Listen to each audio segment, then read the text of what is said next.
चाणक्य अपनी नीति शास्त्र के लिए जाने जाते थे। दूर दूर तक विदेशों में लोग उनकी नीतियों का लोहा मानते थे। यही सुनकर एक बार एक चीनी दार्शनिक चाणक्य से मिलने भारत आया।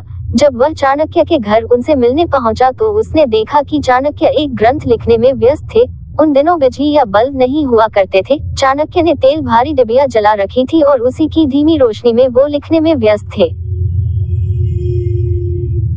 चाणक्य ने जैसे ही आगंतुक को देखा, उन्होंने जल्दी से अपना कार्य समाप्त किया और जो लैंप अभी जल रही थी उसे बंद कर दी और एक नई लैंप जला दी। दार्शनिक ने सोचा कि ये भारतीय लोगों का आगंतुक का सम्मान करने का कोई रिवाज होता होगा। उसने जिज्ञासावश चाणक्य से पूछा कि आपने जलती लैंप को बंद क्यों किया और फिर से नई लैंप जलाने के पीछे क्या कारण है? क्या यह आपके धर्म में कोई रिवाज है? चाणक्य ने हंसते हुए जवाब दिया, नहीं श्रीमान, ये कोई रिवाज या धर्म का हिस्सा नहीं था।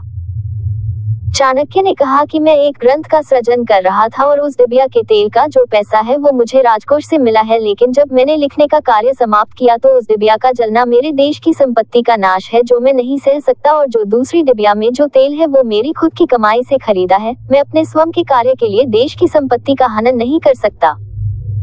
इतना सुनकर चीनी दार्शनिक चाणक्य के आगे नतमस्तक हो गया कि धन्य है ये देश भारत जहाँ इतनी महान सोच वाले व्यक्ति रहते हैं। इसीलिए भारत को जगत गुरु कहने में कोई दो राय नहीं है। अगर कोई इंसान चाणक्य के बताए हुए मार्ग पर चले तो उसे दुनिया की कोई भी परेशानी सफल होने से नहीं रोक सकती। दूसरों की गलतियों से सीखो, अपने ही ऊपर प्रयोग करके सीखने को तुम्हारी आयु कम पड़ जाएगी। चाणक्य। कुबेर भी अगर आय से ज्यादा व्यय करे तो कंगाल हो जाता है। चाणक्य। कोई भी काम शुरू करने के पहले 3 सवाल अपने आप से पूछो। मैं ऐसा क्यों करने जा रहा हूँ? इसका क्या परिणाम होगा? क्या मैं सफल रहूंगा? चाणक्य। भगवान मूर्तियों में नहीं है, आपकी अनुभूति आपका ईश्वर है, आत्मा ही आपका मंदिर है। चाणक्य। व्यक्ति अपने कर्मों से महान होता है, अपने जन्म से नहीं। चाणक्य। दुनिया की सबसे बड़ी ताकत पुरुष का विवेक और महिला की सुंदरता है। चाणक्य। अज्ञानी के लिए किताबें और अंधे के लिए दर्पण एक समान उपयोगी है। चाणक्य। अपने रहस्यों को किसी से भी उजागर मत करो, यह आदत आपके स्वयं के लिए ही घातक सिद्ध होगी। चाणक्य। किसी भी व्यक्ति को बहुत ईमानदार और सीधा साधा नहीं होना चाहिए, क्योंकि सीधे वृक्ष और व्यक्ति पहले काटे जाते हैं। चाणक्य। हर मित्रता के पीछे कोई स्वार्थ जरूर होता है, ये कड़वा सच है। चाणक्य। ऐसे व्यक्ति जो आपके स्तर से ऊपर या नीचे के हैं उन्हें दोस्त न बनाओ, वह तुम्हारे कष्ट का कारण बनेंगे। हमेशा समान स्तर के मित्र ही सुखदायी होते हैं। चाणक्य।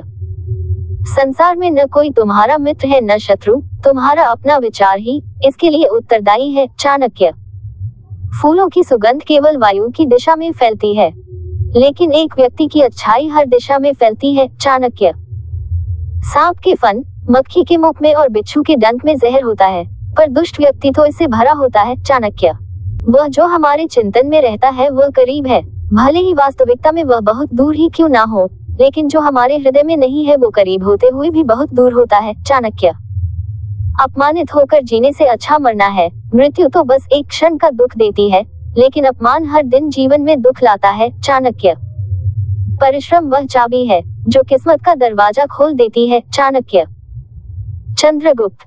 किस्मत पहले ही लिखी जा चुकी है, तो कोशिश करने से क्या मिलेगा? चाणक्य। क्या पता किस्मत में लिखा हो कि कोशिश से ही मिलेगा। चाणक्य। जो व्यक्ति शक्ति न होते हुए भी मन से हार नहीं मानता, उसको दुनिया की कोई भी ताकत हरा नहीं सकती है। चाणक्य। अपने ईमान और धर्म बेचकर कर कमाया गया धन अपने किसी काम का नहीं होता, अतः उसका त्याग करें, आपके लिए यही उत्तम है। चाणक्य।